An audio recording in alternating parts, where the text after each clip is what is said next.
Eh bien, bonsoir, mesdames, messieurs. Comme reportage sur le vif. C'est un petit peu improvisé, mais faut être dans l'éclairage, Bon, Jean-Maurice. Voilà. d'accord. Alors, comme reportage improvisé, eh bien, je pense que vous allez assister à quelque chose où c'est la confusion la plus complète en ce moment à l'aéroport de Dorval. Mon compagnon, Lionel Duval. Moi, c'est Jean-Maurice Bailly. Et là, c'est la confusion la plus complète, mais nous allons avoir beaucoup de plaisir si l'avion peut arriver et se poser sur la piste à Dorval. Il y a, d'après ce qu'on a entendu dire, une vingtaine de milles Au de moins, personnes. Hein? au moins. Alors, Alors, disons que l'avion, Jean-Maurice, a quitté Prague à 9 h ce matin. Oui. C'est une envolée de 13 heures au moins. J'ai rencontré Mme Ken Dryden ce matin dans l'avion, Mme Cournoyer. Je pense que certaines épouses ont parti hier, ont passé la nuit à Toronto, et elle me disait que l'envolée, c'était très long, 13 heures. Il s'agit de ne pas se faire assommer ici. Non. Continue. Alors, l'avion, normalement, devait arriver à 6h30. On nous avait dit 6h20, 6h30. Ensuite, 6h45. L'avion, en ce moment, nous n'avons pas d'écran témoin, mais l'avion, eh bien le voici, c'est celui d'Air Canada, DC-8 allongé, et qui va tourner. J'espère qu'il n'y aura pas de fatalité parce qu'il y a tellement de journalistes, de caméramans. Et en ce moment, est-ce que tu m'entends parler, Lionel? Oui, je t'entends, mais il faut reculer. Alors, reculons avec les policiers nous font reculer avec raison, mais ce sont les caméramans en ce moment qui nous donnent beaucoup plus de difficultés. Et le vrombissement des moteurs, wow, c'est quelque chose. C'est tout juste si on s'entend parler. Alors, on aperçoit les pilotes, même quelques hôtesses en avant, et les joueurs. J'espère que nos camarades, Le Cavalier et Garneau, font partie de cette envolée. Alors, Je pense qu'il va de soi que l'on mentionne que ce reportage vous partit en direct. Et bien l'arrivée des joueurs du Canada. s'il y a quelques cafouillages et s'il y a un brouillage d'images, ne soyez pas surpris, c'est que tout se fait là dans la confusion la plus complète. Mais c'est amusant quand même. Ça arrive pas souvent qu'on fasse des reportages dans des conditions semblables. Ça, c'est très juste. Sûrement. Et D'ailleurs, on attend- tiens, René Le Cavalier, le premier qui descend. Richard Richard Garneau. Alors ça, c'est des gars qui sont vite. Michel Kidas, réalisateur à Radio-Canada. Alors là, il s'agit de savoir quels seront les joueurs qui Veux-tu vont que j'aille suivre. chercher? Oui, va chercher René. Bonjour, vieux frère. C'est-à-dire bonsoir. Bien, voici deux autres. Salut, ça va bien? Alors, nous n'avons pas d'écran témoin. Alors, nous ne savons pas là quelle est la caméra qui prend les joueurs qui peuvent descendre Il y a une de chose l'avant. certaine, de Jean-Maurice, l'avant. c'est que l'accueil ici Oui. dépasse tout ce qu'on aurait pu imaginer. Mais nous aussi, ça C'est nous dépasse. absolument inimaginable et les joueurs en seront touchés. Déjà, on nous avait dit que les derniers matchs avaient soulevé un intérêt extraordinaire. Nous, évidemment, on était là, on parlait, on rapportait ce qui se passait, mais sans pouvoir s'imaginer que ça avait atteint un tel paroxysme.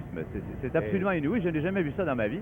Et nous non plus, on n'a pas vu ça. Nous, on n'était pas en Russie, mais on est ici à Dorval. On est ici à Dorval, et puis on se demande qu'est-ce qui arrive. On est bousculé de toutes parts. On a installé une caméra là, à la dernière minute sur des caissons. oui. En direct. Alors, nous sommes en direct. Vous ne croyez rien là-dedans, hein? C'est très fort. Alors, vous voyez que la télévision, même pour l'arrivée de l'équipe du Canada, a fait quelque chose de spécial. Et voilà. Bon, alors les joueurs. Alors, je te laisse, Lionel, les identifier. Oui, voici Serge Savard, Phil Esposito, Mickey Redmond, Tony Esposito, Brad Park. Je me rappelle encore une fois que nous n'avons pas d'écran témoin. Jean-Paul Parizet, Dennis Hall, Paul Anderson, l'une des grandes vedettes de cette série. Alors, voici Serge Savard, oui. Serge Savard. On va clarifier une chose tout de suite, Serge. Est-ce que c'est toi qui as compté le but en Tchécoslovaquie à Prague? C'est bien toi? Oui. Alors, Parizet a été très honnête. Bien, il a mentionné lui-même. Après la partie, dans cette arène-là, c'est pas notre langage, on n'a pas compris qui avait annoncé. D'ailleurs, il restait seulement 6 secondes, personne, on s'en foutait, on s'en allait dans la chambre. 4 secondes. 4 secondes. On m'a averti, je pense qu'il était à peu près environ 1h30 ou 2 heures après la partie que c'est Jean-Paul Parizet. C'est lui-même qui m'a dit que lui non plus, Jean-Paul ne le savait pas. On lui avait donné le but. Et il a dit, j'ai simplement pas touché la rondelle. On va poser une question seulement. C'est difficile de résumer une série semblable contre la Russie. Oublions Prague contre la Russie. Mais tu as ressenti quelque chose qui ne s'est jamais produit avant. Bien, comme tu sais, j'ai été sur 3 Coupes Stanley jusqu'à présent. Et je dois dire que ça, je pense que je dois mettre ça en avant, des Coupes Stanley. Vraiment, quand on sait qu'il y a 20-22 millions de Canadiens qui sont en arrière de nous autres. En fait, une Coupe Stanley, c'est quand même une ville ou une province, on représente la province de Québec. Pour moi, ça a été quelque chose de très grand. Rodrigue Gilbert. Comment vas-tu, Rodrigue? Félicitations. Est-ce que vous l'aimez? Est-ce que vous l'aimez, le bon ciment du Canada, le bon sol canadien? On est bien, franchement. Là. Je m'excuse, monsieur. C'est extraordinaire. Ça fait tellement longtemps qu'on est parti. Là. Tout le monde ici, c'est un accueil inexplicable. On peut pas. Vous n'attendiez pas du tout à ça, n'est-ce pas? Non, Écoute, on doit te féliciter. Ici, on a vu tous les matchs, évidemment. Et puis, on a vu un Rodrigue Gilbert comme on ne l'a pas vu toujours, c'est-à-dire qu'il jouait avec énormément de tigre. Alors, mais qu'est-ce qui t'a donné cet état d'esprit à un certain moment? C'est tout. C'est quoi? C'est le Canada? Parce que là, oui, c'était pas les Rangers de New York. Non, absolument pas. Bon. Alors, c'était quoi? C'est difficile à expliquer. Je suis sans parole. Franchement, la dernière joute, c'était ma plus grande satisfaction qu'il y a jamais eu. C'est extraordinaire. Le monde qui était à Moscou nous ont apporté un appui qui était extraordinaire. Et puis le monde ici, tu peux voir. C'est incroyable. Bien, Rod, Yvan Cournoyer, merci beaucoup. Merci beaucoup, Rod. Yvan Cournoyer. Bon, Yvan Cournoyer, qui est en bonne forme, hein? On est heureux de trouver notre sol. Et comment? Malheureusement, c'est du béton, mais c'est rien. Je crois que les joueurs n'oublieront jamais cette expérience. Je crois que nous avons vécu une expérience que c'est très agréable. Oui, mais à un certain moment, vous avez fait des sonnettes. Oh! Je m'excuse, le premier ministre du Canada, l'honorable Trudeau, adresse la parole.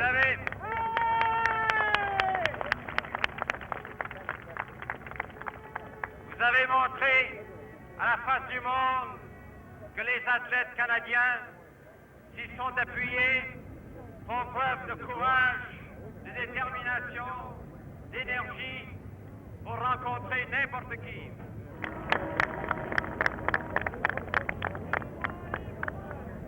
Alors, mesdames, messieurs, en ce moment, tout ce que vous voyez, ce sont les joueurs de l'équipe de la Ligue nationale qui représentaient le Canada, qui sont maintenant dans les fourgons à incendie de la ville de Montréal.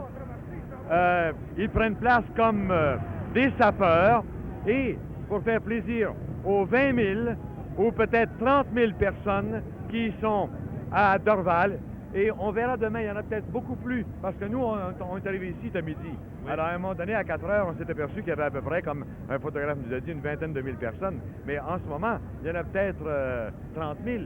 Mais là, les joueurs vont quitter l'endroit, la piste, pour aller saluer tous les spectateurs qui sont venus à leur rencontre ici et de l'autre côté, à l'entrée de l'aéroport. Et voilà un groupe de gens heureux. Là, je remarque Pete Mahavlich, Rod Sealing, les joueurs fatigués mais heureux, mais surtout des joueurs courageux. Vous dérange pas, monsieur le caméraman? On n'a jamais fait un reportage de ce genre, aussi improvisé et aussi sur le vif. Bon, là, il y a... C'est le premier ministre, je pense, qui vient d'être hissé sur un fourgon à incendie. Le camion pourra quitter la piste et c'est fait. Et voilà, des gens heureux, avec un monsieur Trudeau vraiment heureux. On sait que, je ne sais pas si c'est vrai, mais que pendant la série, M. Costigan, à un certain moment, aurait envoyé un message en disant ne soyez pas découragés à M. Trudeau. Alors M. Trudeau lui aurait répondu, dit-on, eh bien, je ne désespère pas, au contraire, attendez ce qui va se passer en Russie. On n'est pas dans l'éclairage du tout. On n'est pas dans l'éclairage. De toute façon, on n'est pas à la caméra, Lionel. On est à la caméra, parfait. Alors pourquoi c'est moi qui tiens le micro en ce moment? Non, mes commentaires personnels, je pense que ce serait superflu. On les a donnés à la télévision. Pour moi, c'est une aventure absolument extraordinaire. Je ne m'attendais vraiment pas à ça. Pendant 6 ans, j'ai fait le tournoi international avec l'équipe nationale du Canada. Il y a eu de très fortes émotions à cette époque-là, mais jamais comme celle-ci, d'autant plus que quand l'équipe est arrivée là-bas, elle traînait de l'arrière, elle a remonté la pente, et c'est surtout ça qui a été extraordinaire finalement. Et les matchs ont été disputés âprement, on sait qu'ils se sont tous terminés par un but. Et le dernier, alors que l'équipe canadienne traînait de l'arrière par 5-3, elle a fini par remporter la victoire 6-5. Moi, j'en ai perdu la voix, j'en ai perdu le souffle. Non, mais vous avez retrouvé le sourire, messieurs. C'est ce qui compte. Et moi, quand il m'a fallu choisir entre Munich et Moscou, parce qu'on faisait toute la série, je me suis dit, est-ce qu'un jour, Vous avez 30 secondes pour dire ça. je le regretterai? Et je m'aperçois maintenant que je me félicite d'avoir bien choisi, parce que comme le disait Richard, c'était une expérience absolument inoubliable. Bon, mesdames, messieurs, on va remercier infiniment. Excusez s'il y a eu un peu de confusion. C'était tout à fait normal. Au revoir et à bientôt.